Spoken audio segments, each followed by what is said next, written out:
Hello दोस्तों, नमस्कार। स्वागत है आप सभी लोगों का स्टडी आईक्यू पर। स्टडी आईक्यू के साथ आप लोग जुड़ चुके हैं। मैं शुभम सरधालिया एक और विषय पे, एक और टॉपिक पे बात करने के लिए आ गया हूं। दोस्तों, आप चाहें तो इंस्टाग्राम, फेसबुक या टेलीग्राम के माध्यम से मेरे साथ कनेक्ट कर सकते हैं। कोई भी आपका डाउट है, कोई आपकी क्वेरी है, अभी हम मुझसे पूछ सकते हैं।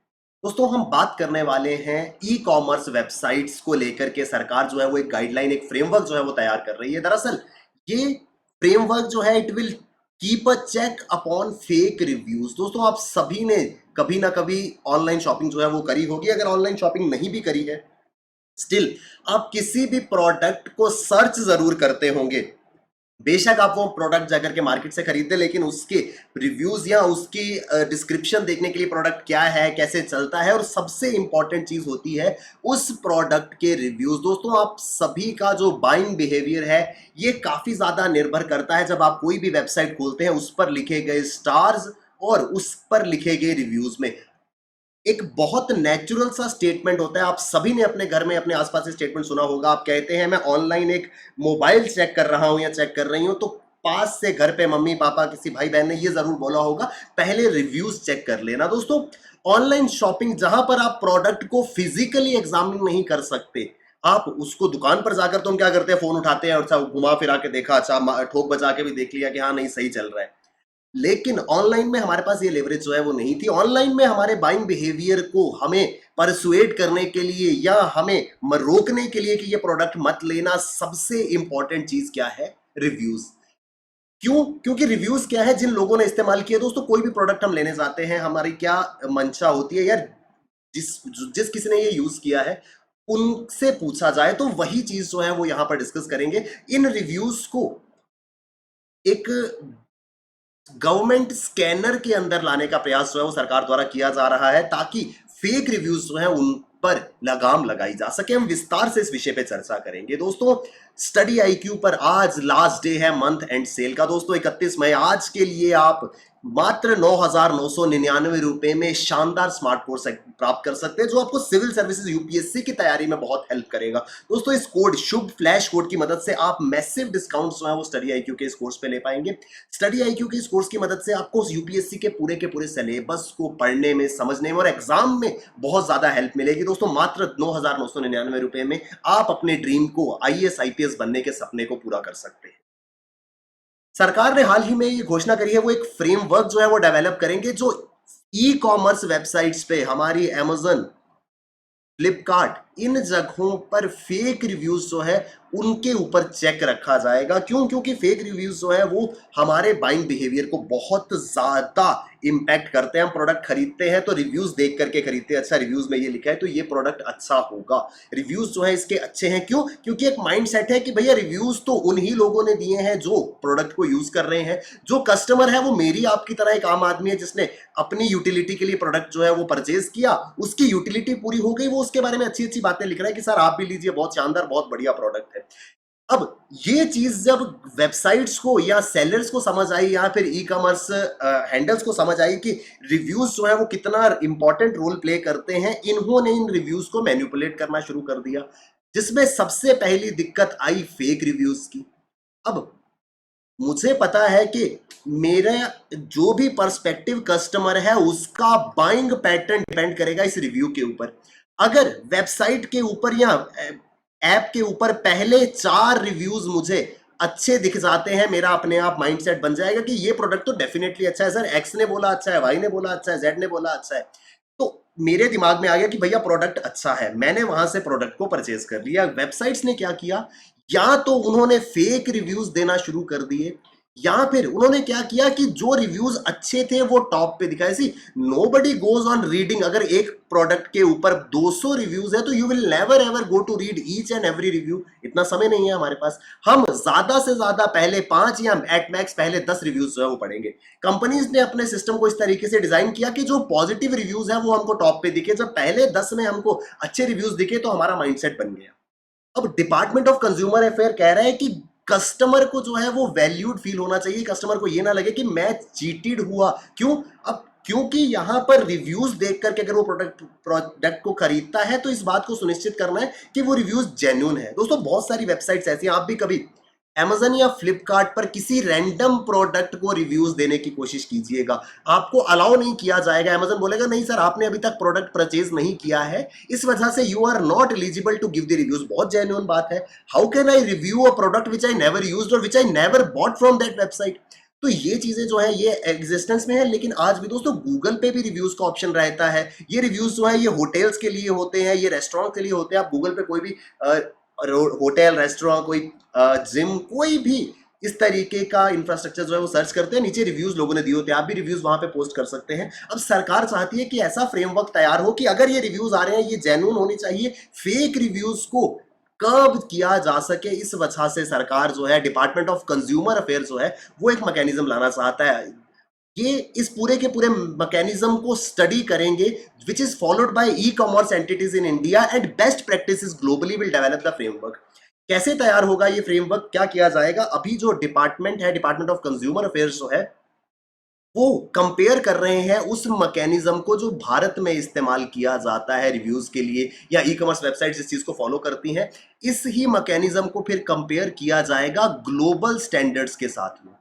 अंतरराष्ट्रीय मानक, अंतरराष्ट्रीय स्तर पर जो स्टैंडर्ड्स इस्तेमाल होते हैं उससे कंपेयर किया जाएगा। फिर जिसको हम कहते हैं बेस्ट ऑफ बोथ वर्ल्ड से एक मिक्सचर जो है वो क्रिएट होगा, जो कि फ्रेमवर्क मैकेनिज्म बनेगा भारत में। तो ये पूरा का पूरा आर्टिकल है दोस्तों। डिपार्टमेंट ऑफ कंज्यूमर अफेयर्स इन्होंने इस पूरे के पूरे प्रोसेस में इन्वॉल्व जितने स्टेक होल्डर्स हैं उनके साथ में बैठक करी, जिसमें advertising standard council of India आता है, ई कॉमर्स एंटिटीज है, कंज्यूमर फोरम्स है, लॉ यूनिवर्सिटीज है, लॉयर्स है, federation of chamber of commerce and industries है, कंज्यूमर राइट एक्टिविस्ट है। ये सब लोग जो स्टेक होल्डर्स हैं, बाइंग के, बायर के, कंज्यूमर के, उन सभी के साथ में मिलकर के उन्होंने ये प्रॉब्लम को डिस्कस करा कि सर ये दिक्कत तो आ रही है, जो बाइंग बिहेवियर है, जो मेरी इंक्लिनेशन है टुवर्ड्स बाइंग अ प्रोडक्ट, वो बहुत ज्यादा निर्भर करती है इन रिव्यूज के ऊपर। लेकिन जब रिव्यूज ही फेक है तो फिर कहीं ना कहीं प्रॉब्लम जो है वो आएगी। तो उन्होंने एक रोड मैप कैसे बनाया जाए against fake reviews on websites, इसको लेकर के चर्चा जो है वो करी। अब ई कॉमर्स एक ऐसा प्लेटफॉर्म है जो वर्चुअल शॉपिंग एक्सपीरियंस ऑफर करता है। जो एग्जांपल मैंने आपको स्टार्टिंग में दिया, आप दुकान पर जाकर के, एक टर्म आपने सुनी होगी हमारे हाउस होल्ड में यूज की जाती है, कोई भी सामान लेना है ठोक बजा करके लीजिएगा। यानी कि जब तक आप 100% सेटिस्फाई नहीं हो जाए इस प्रोडक्ट से, तब तक आप प्रोडक्ट जो है वो नहीं परचेज करते। लेकिन ये लेवरेज हमारे पास ऑनलाइन में तो थी ही नहीं। हम फिजिकल स्टोर में जाते थे, बर्तन लेना है, पतीला, मम्मी उसको घुमा फिरा के जोर जोर से जमीन पे पटक के देखी कि कहीं खराब तो नहीं होता है। कोई भी प्रोडक्ट लेना है, लेकिन वो चीज हम ऑनलाइन में तो कर नहीं सकते थे। क्यों? क्योंकि वर्चुअल प्लेटफॉर्म है। यहां पर अगेन वही सेम चीज आती है, हमारे लिए फिजिकली एग्जामिन करना पॉसिबल नहीं था। इस वजह से जो कंज्यूमर है वो हैवीली रिलाय करते हैं किसके ऊपर, वो रिव्यूज जो ई कॉमर्स प्लेटफॉर्म्स के ऊपर पोस्ट किए होते हैं विद ओपिनियन। हमारा यही माइंडसेट है कि जिसने भी ये रिव्यूज दिए हैं वो तो एग्जैक्टली एक्चुअल यूजर होगा इस प्रोडक्ट का, मेरी तरह वो भी सामान लेने आया होगा, वो इस सामान से खुश है, इस वजह से वो रिव्यूज पोस्ट कर रहा है।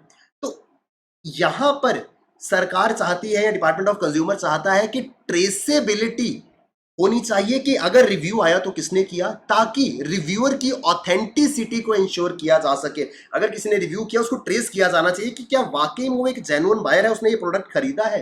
कहीं ऐसा तो नहीं कि जो ब्रांड है वही अपने लोगों को कह करके रिव्यू करा रहा हो। और साथ ही साथ सिर्फ सेलर की बात नहीं है, एसोसिएटेड प्लेटफॉर्म, मान लीजिए Amazon के ऊपर अगर किसी ने रिव्यू दिया और वो फेक है तो Amazon is equally responsible. Amazon को भी इस इशू को एड्रेस करना है कि ये फेक रिव्यूज जो है उनकी वेबसाइट पे ना हो।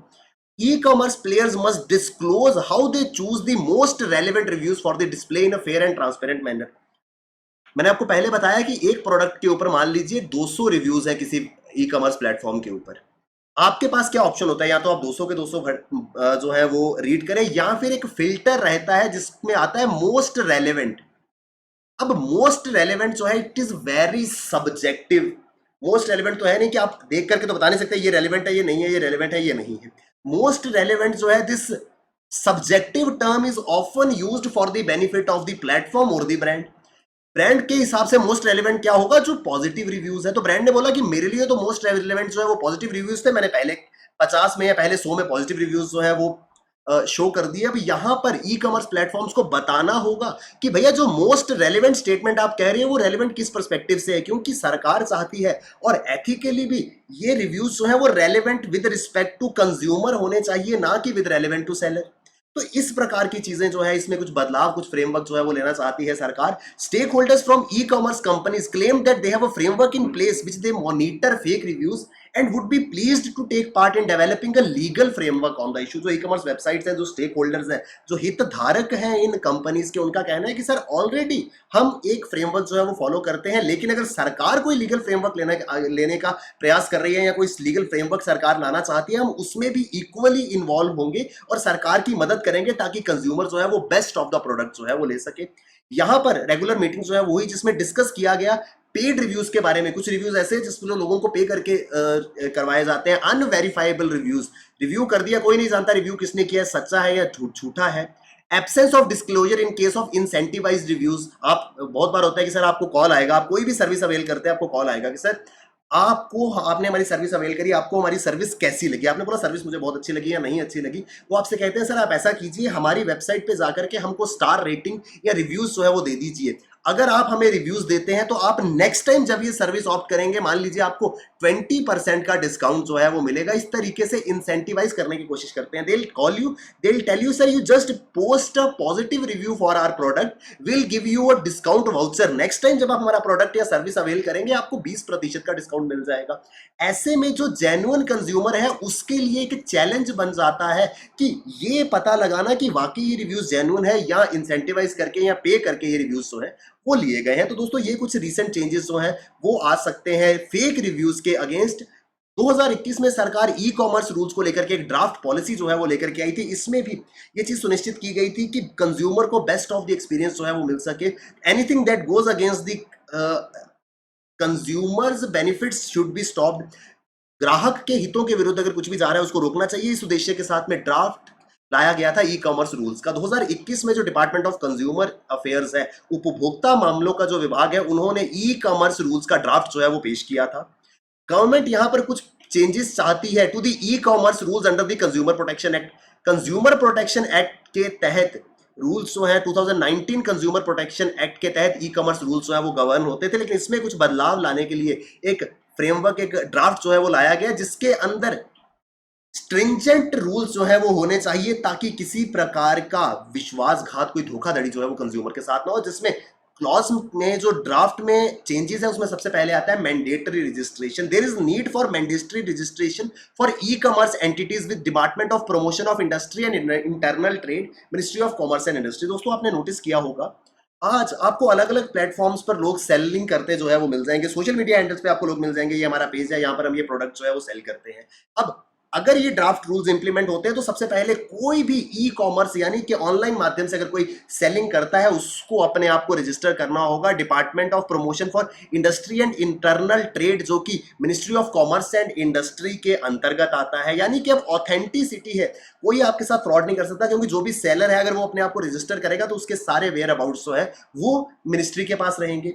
लिमिटेड फ्लैश सेल्स, दोस्तों बहुत ही एक अट्रैक्टिव ऑफर आता है फ्लैश सेल में। आपने नोटिस किया होगा कभी कोई फोन लॉन्च होता है, उसको बोला कि 12 बजे फोन लॉन्च होगा, 12:15 तक जो व्यक्ति इस फोन को परचेज करेगा उसको इतना इंसेंटिव, उसको इतना बेनिफिट जो है वो यहां पर मिलेगा।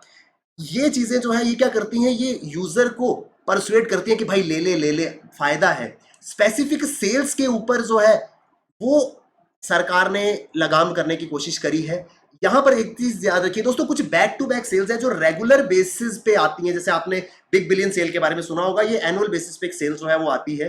यहां पर सरकार चाहती है कि जो रेगुलर सेल्स है वो चलती रहे, लेकिन एक इमीडिएट काफी ज्यादा टेम्पटिंग सेल जो है वो कई बार दूसरे सेलर्स के लिए नुकसानदायक हो सकती है, या फिर कंज्यूमर को आप परसुएट कर दे जब वो परचेज नहीं भी करना चाहता था फिर भी वो प्रॉम्प्ट हो जाए उसको परचेज करने के लिए। और इसके साथ साथ इस तरीके की सेल्स जो है वो लेवल प्लेइंग फील्ड को खराब करती हैं। जो दूसरे सेलर्स हैं उनको लेवल प्लेइंग फील्ड जो है वो नहीं मिल पाता है। ये एक बदलाव था। Restricting related parties to tackle growing concern of preferential treatment, the new rules propose to ensure that none of the related parties are allowed to use any consumer information from the online platform for unfair advantage। बहुत बार ऐसा होता है e commerce website के साथ में कुछ brand जो है वो एसोसिएटेड है, तो ई कॉमर्स वेबसाइट पे अब हम अगर यूजर हैं तो हमारी इंफॉर्मेशन उनके पास रहती है। उस इंफॉर्मेशन का इस्तेमाल करके वो पर्टिकुलर ब्रांड जो है वो हमें कांटेक्ट कर सकते हैं, मेल कर सकते हैं, कॉल कर सकते हैं, मैसेज भेज सकते हैं, आप हमारा प्रोडक्ट जो है वो परचेज कीजिए। इससे क्या होगा कि जो ब्रांड्स इस प्लेटफॉर्म के साथ में एसोसिएटेड होंगे उनको तो एडवांटेज मिल जाएगा, लेकिन जो नॉन रिलेटेड पार्टीज है उनको वहां पे डिसएडवांटेज होगा। तो अगेन जो लेवल प्लेइंग फील्ड है वो खत्म हो रहा है।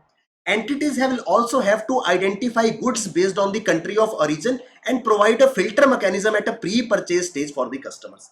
एंटिटीज को, जो ई कॉमर्स प्लेटफॉर्म्स है, उनको कंट्री ऑफ ओरिजिन के बारे में भी बताना होगा कि ये प्रोडक्ट किस जगह से आ रहा है, प्री परचेज स्टेज पर ही। यानी कि प्रोडक्ट खरीदने से पहले कंज्यूमर को पता हो कि ये प्रोडक्ट जो है वो एक्स कंट्री, वाई कंट्री, जी कंट्री से बनकर के आया है। All e-commerce entities must provide information within 72 hours of any request made by authorized government agency probing any breach of law including the cyber security issues। बहुत बार ऐसा होता है कि ई-कॉमर्स वेबसाइट्स का डेटा जो है या इंटेंशनली किसी दूसरे यूजर के पास चला जाता है, या कई बार डेटा जो है लीक हो जाता है, डेटा ब्रीच हो जाता है। नए ड्राफ्ट रूल्स कहते हैं कि अगर कभी ऐसा कोई सिक्योरिटी इश्यू आता है, साइबर सिक्योरिटी इश्यू आता है, कोई ब्रीच ऑफ लॉ होता है, कोई प्राइवेट इंफॉर्मेशन जो है वो शेयर होती है, तो विद इन 72 आवर्स जब कोई government authorised agency e commerce platform से रिपोर्ट मांगेगी, उनको 72 आवर्स के बीच में वो रिपोर्ट जो है वो प्रेजेंट करनी होगी कि ऐसा कोई इंसिडेंट हमारी वेबसाइट पर हुआ है या ऐसी कोई गतिविधि जो है वो यहां पर चल रही है। तो दोस्तों ये कुछ बदलाव जो है ये किए जा रहे हैं इस ई कॉमर्स रूल्स ड्राफ्ट के अंदर भी, जो 2021 में प्रेजेंट किया गया। तो अब फेक रिव्यूज पे चेक करने के लिए सरकार जो है वो फ्रेमवर्क और गाइडलाइंस जो है वो जल्द ही तैयार कर सकती है। ये पूरा का पूरा आर्टिकल जो है ये काफी ज्यादा इंपॉर्टेंट है, क्योंकि आज के समय में ई कॉमर्स जो है वो काफी ज्यादा बूमिंग सेक्टर में से एक है। आई होप दोस्तों हम पूरा का पूरा आर्टिकल समझ पाए होंगे। दोस्तों आपके लिए एक ग्रैंड अनाउंसमेंट है, आज लास्ट डे है स्टडी आईक्यू की मंथ एंड सेल का। मात्र 9,999 रुपए में इस कोड का इस्तेमाल करते हुए, शुभ फ्लैश इस कोड को यूज करके आप सिविल सर्विसेज का हमारा कोर्स वो प्राप्त कर पाएंगे। देश की एक्सपर्ट फैकल्टी, बेस्ट फैकल्टी के द्वारा शानदार तरीके से इस कोर्स को डिजाइन किया गया है ताकि आप अपनी प्रेपरेशन को बहुत बेहतर बना पाए और अपने ड्रीम को अकम्प्लिश कर सके with the help of Study IQ. Thank you very much, all the best, keep working hard, bye bye, take care, Jai Hind.